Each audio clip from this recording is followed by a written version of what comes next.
Good afternoon, everybody. This is an extraordinary situation, and thus I felt it important, and my colleagues felt it important, that a number of us sit together because we are one and we are a team, and we express our anger and our revulsion at today's events. We recognize that under the law, anybody accused of a crime is considered innocent unless and until proven guilty. And yet this indictment is sickening. As such, consistent with the actions we have taken in other situations, I want to, on behalf of my colleagues today, call on Senator Yi to resign. Leave. Don't burden your colleagues and this great institution with your troubles. Leave. Absent that, we are prepared to go to the floor immediately and suspend him. And we will do so if necessary. We will also immediately remove him, of course, from his committee chairmanship and all of his committee assignments. Again, we recognize that someone is not considered guilty, is innocent until proven guilty, but these allegations are serious. They involve gun running and things that, frankly, are surreal. The indictment itself is shocking and surreal. I am angry. I'm angry on behalf of the people, and I'm angry on behalf of the 37 other members whose hard work every day on behalf of the people is being tarnished because of events outside of their control and outside of our control. None of us here in the Senate elect the specific members who come here. These events are outside of our control. And the early reading of the indictment suggests that most of this took place unrelated to the legislature. I know what people are thinking. This is the third incident that the Senate itself has had to deal with over the last 6 months. And I recognize that people are going to come to their own conclusions, but I want to say this. We have two choices here. We can either lay our heads down or we can hold our heads high. And all of us here, the hardworking men and women who are sitting here today, intend to hold our heads high because we are going to do everything in our power to uphold the integrity of the Senate and to do the people's business, and yes, to still have a great and productive year. The irony of these events over the last 6 months is as follows. The last 3 years in this legislature have been among the most productive and successful years in the modern legislative era. You look at the record and what we've gotten done, having helped steer this state from the abyss of unemployment and budget deficits to a multi-billion-dollar budget surplus, and all of the achievements along the way. And I know that that's not what will be written about today, and I understand that. That's the irony of today. So we're not going to take any of it lying down. We're going to hold our heads high. We're going to demand that Leland Yee, yes, innocent unless proven guilty, leaves the Senate and leaves it now. And then we're going to go on with our work. I love this institution. This is my 8th and final year. I'm proud of the people I serve with. And I'm proud of the work that we do. And I want you to hear from them. Because there's pain here today. There's pain here today because good people and a great institution are being harmed. and is not right. Senator De Leon. Thank you, Mr. Pro Tem. As you can imagine, we are completely shocked. We are devastated with the allegations in the indictment, and we're deeply pained. This is an institution that we all love and that we care about deeply. And each and every one of us who's present today and those who couldn't make it feel deeply privileged and honored and humbled to have an opportunity to work in this amazing institution. To come up to Sacramento every single day of the week and to work tirelessly to further improve the human condition for our constituents, regardless of ideology and political party, regardless of policy differences, makes a profound difference in the daily lives of ordinary Californians. And the fact that, again, to underscore and emphasize that we've had another individual, another senator who's been indicted with some very serious charges, deeply serious and deeply troubling charges. I want to add my words to our Senate Pro Tem, Darrell Steinberg, because let me underscore and let me emphasize, this legislative body, specifically the Senate, has moved forward some of the most groundbreaking policy measures in the last few decades, in a generation. And it's very difficult, given the circumstances, sometimes to weigh these types of charges that always see the front news, the front lines, the front pages, and good public policy. I know it's very difficult in today's news media cycles, but we are very proud of what we do. We all love this institution. I, like Darrell Steinberg, care deeply about the members who serve this institution and the members who will serve this institution, but we're absolutely shocked. And be very clear about one thing. These allegations are not a reflection of the working men and women of this Senate or the staff of this Senate and this institution.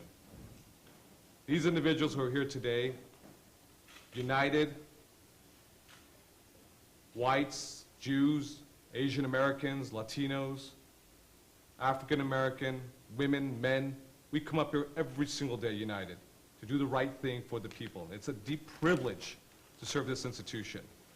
Again, Senator Leland Yee, or for that matter, the two other individuals in question, senators, right now, their actions, or lack thereof, are not a reflection of this great institution. We will move forward. We will keep our head up high with grace and dignity. We will continue to serve the people of the state of California the best way we know that we can. Thank you, Senator. Thank you, Kevin De Leon. Senator Leno. Thanks, Joe.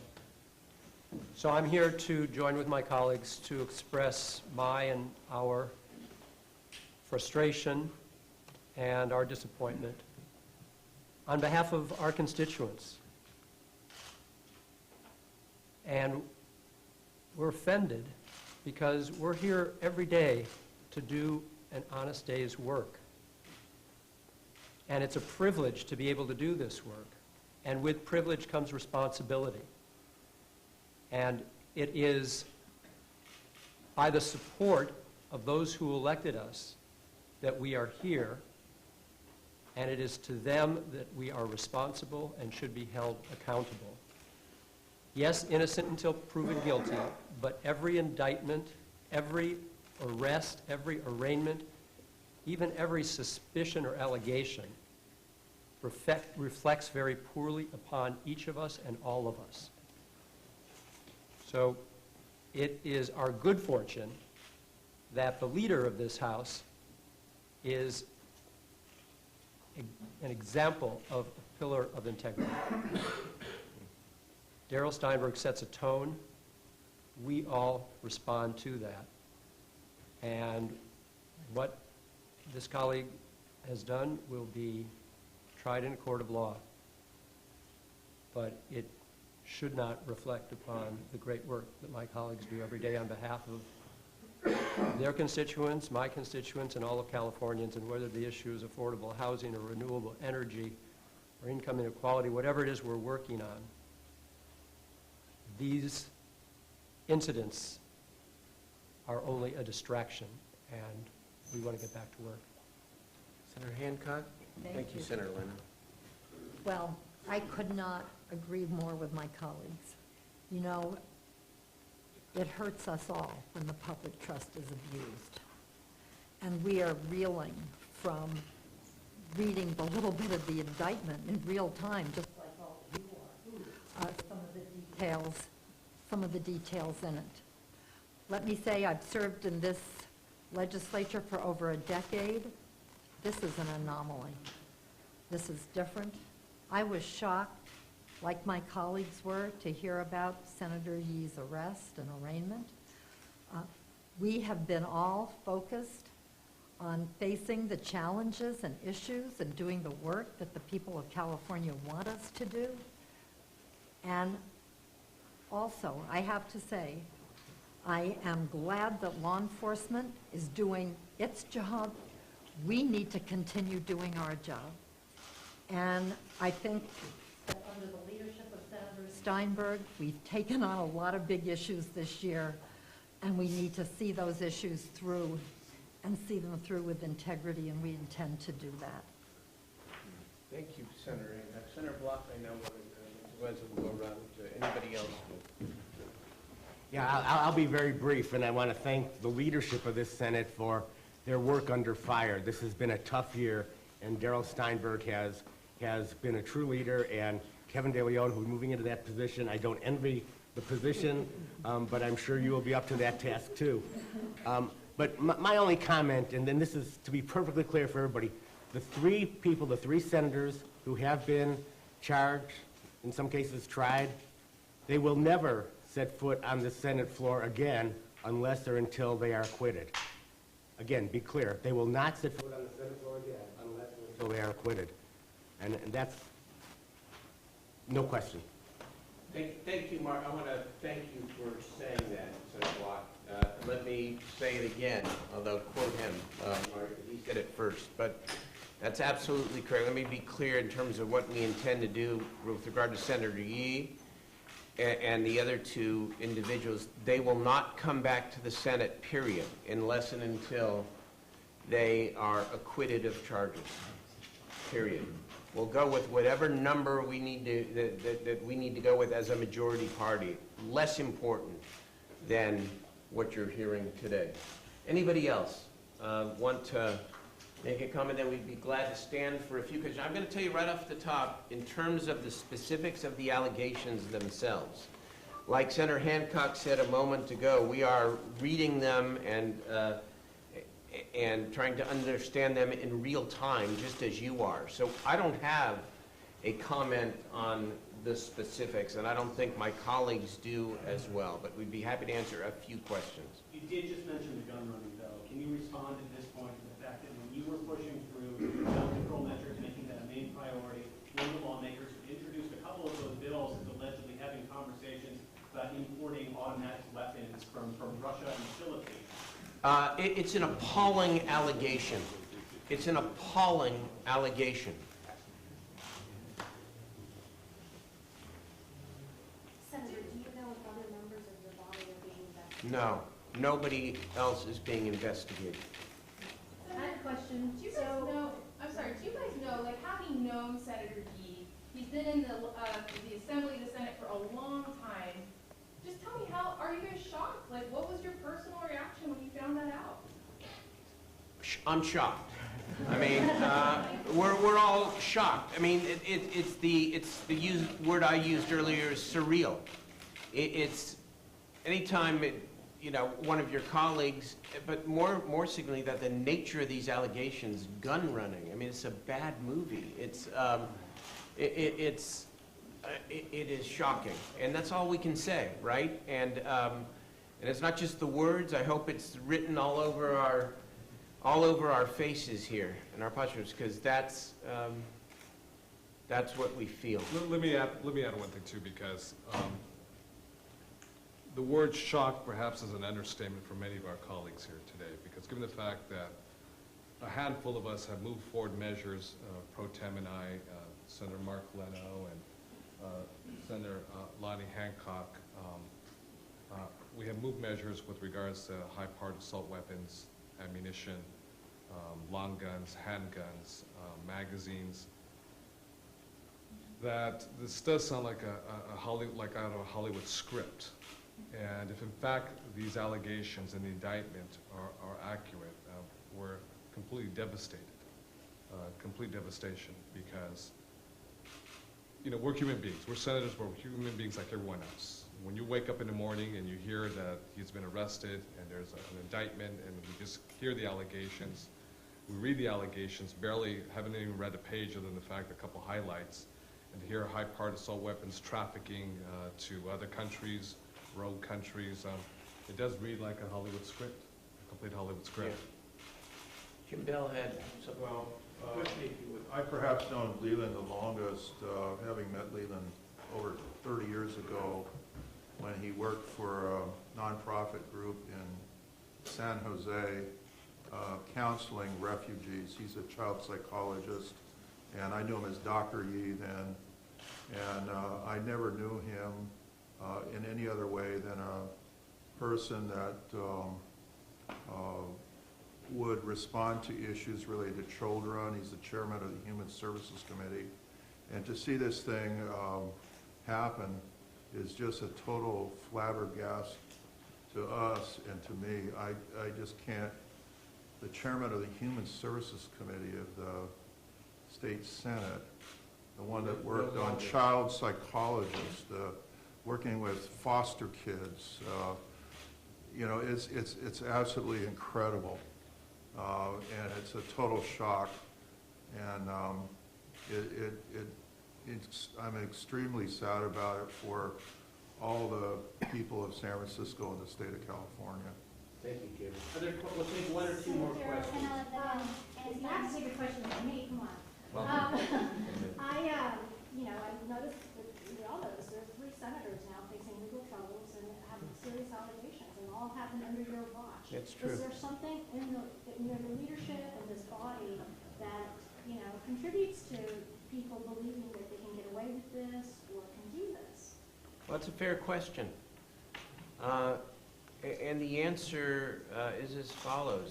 These are 3 completely unrelated sets of allegations. I mean, factually and otherwise. One deals with the residency of a member. 2 deal with corruption, but very, very different factual situations and circumstances. I think my colleagues better answer about my leadership style, and you can say many things about me that are critical. But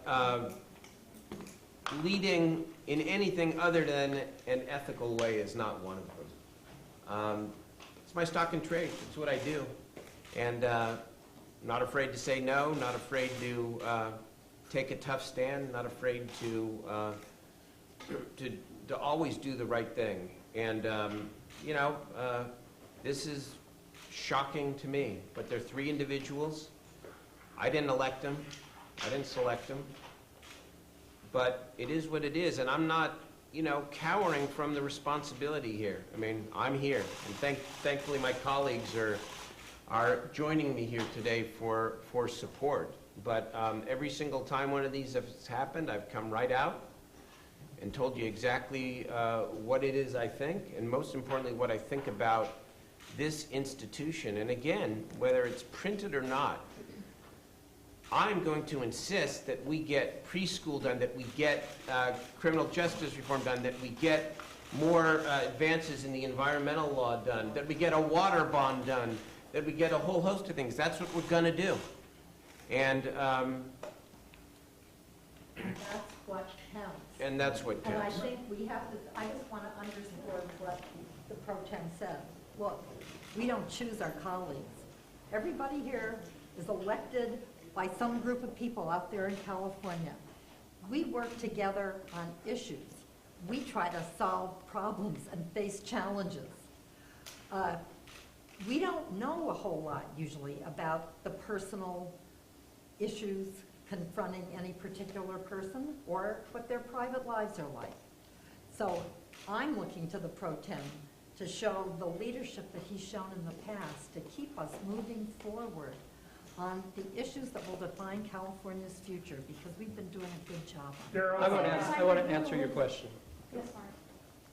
One leads by example, and no one I have known, my 12 years under this dome, has exemplified greater integrity than Darrell Steinberg. And that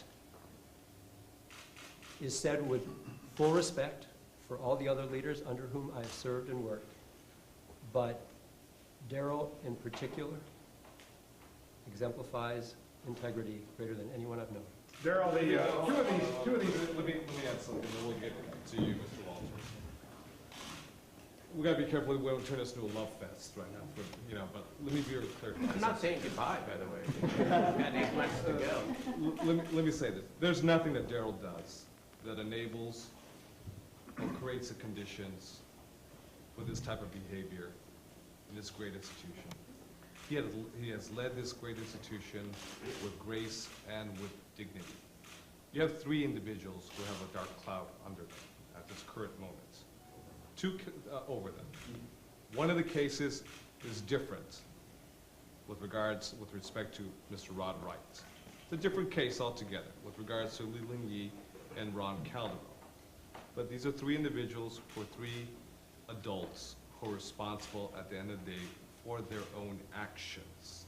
They don't have a nanny to watch them 24/7.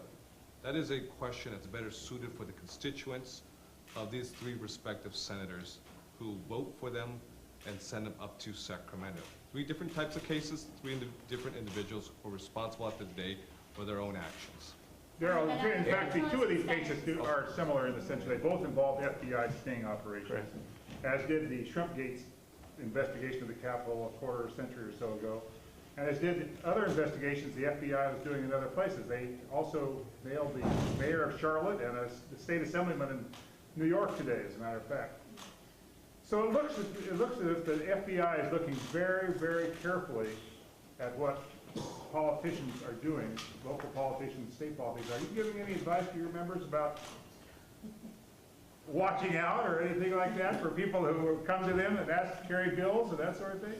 Because that's what was going on in both of these cases. My message to my members, who, by the way, the ones sitting around here in the vast majority, do not need such reminding, because they embody it themselves, is that ethics and your reputation are what matter.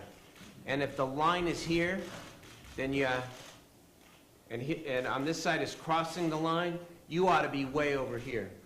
And you ought to be able to always say no to your friends. You always need to separate the receipt of a campaign contribution from your vote and from your official action. And that's the way this body works. That's the way this body works. And yes, that's what I preach, but I don't have to preach it too loud to the vast majority of people who've been elected to this state senate by, almost 1 million people, because they act that way. Senator, Thank you. One or two. can I ask you one quick thing? Yes, ma'am, you had a question in Spanish. Bueno, pues obviamente mis colegas del Senado, la bancada demócrata, estamos muy tristes por lo que ocurrió hoy día en San Francisco. Profundamente estamos muy tristes, ¿no? Particularmente los cargos que son muy alarmantes al respecto de el tráfico de armas de asalto estilo militar y pistolas y rifles de largo calibre. Pero sin embargo, vamos a marchar adelante, porque el enfoque, el objetivo, la meta del Senado, de nuestros colegas aquí afroamericanos, latinos, mujeres, hombres, asiáticos, anglosajones, judíos, católicos, todos unidos bajo una sola bancada demócrata, vamos a marchar hacia todo lo posible para promover políticas que van a favorecer la condición humana de todos nuestros constituyentes a lo largo y ancho del Estado de California. One more question, then we're going to break up. For both of you. Yeah. I mean, you both emphasized that these men were all individuals and they're responsible for their own actions. Yes. But how do you possibly go forward and not have the cloud and the implications that they're living under affect what you're trying to do, especially when you're trying to put a water bond out on the ballot that needs voter approval? Well, first of all, we are not ignorant of the fact that this, of course, affects the entire body. We're not naive, but on the other hand, it's our responsibility on behalf of our constituents and this institution we represent to make our voices heard and clear about what we think and what we feel and how this does not represent the way 37 other members act. In terms of the water bond, always was going to have to be a bipartisan agreement anyways, because we have plenty of diversity within the Democratic ranks in terms of how that bond should be done. So we'll be just fine. Thank you all very much. Appreciate it.